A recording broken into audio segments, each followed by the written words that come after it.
Hello, my name is Hannah Leeper. And I'm Ryan Peterson, and today we will be telling you guys about background knowledge because as teachers, this is a very critical piece for us to be helping our students with as this makes or breaks their reading comprehension. hmm Okay, so about background knowledge. Background knowledge is the amount of info or knowledge someone has on a particular topic. It is acquired by the number of experiences someone has in life or knowledge they have from reading or listening. Background knowledge can come from our personal histories, experiences, relationships, or passions or interests we have. So, as I said before, background knowledge can make or break a student's reading comprehension. So, this is why it's important for us to help students learn. And so, it's comprehension and making connections. So, for comprehension, if a student has a strong background knowledge on a topic, they will be more confidently able to read and understand. Whereas the opposite of that would be if a student does not have a strong background knowledge on a certain subject or topic, they would be getting more confused about the words they're reading rather than fluently being able to read and complete sentences.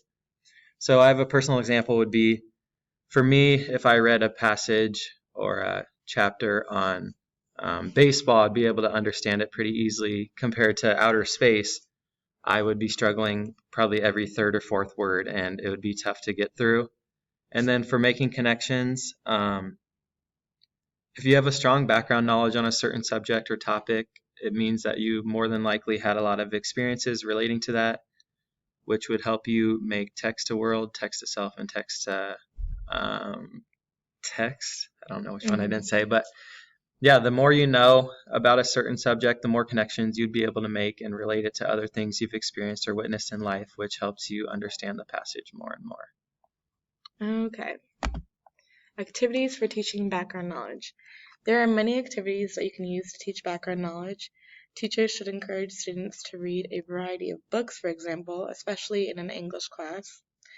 Students can gain more knowledge when they read and they make more connections. When students are reading the same book in an English class, you could have them discuss text to self, text to text, and text to world connections, like Ryan had said. Text to self is when the students relate the book to their own lives.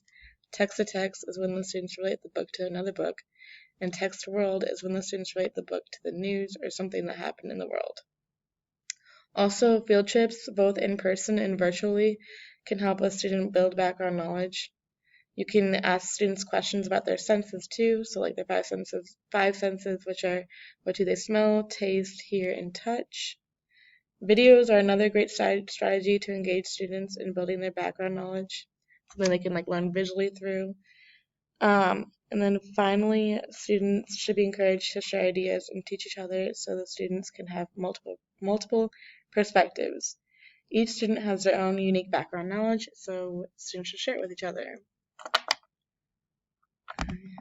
So this is ways to assess background knowledge and kind of where our students are at going into what we want them to learn.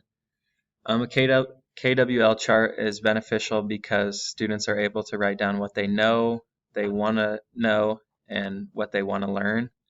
So this kind of helps us know where we need to take them as far as also know what they know so we can build off of that.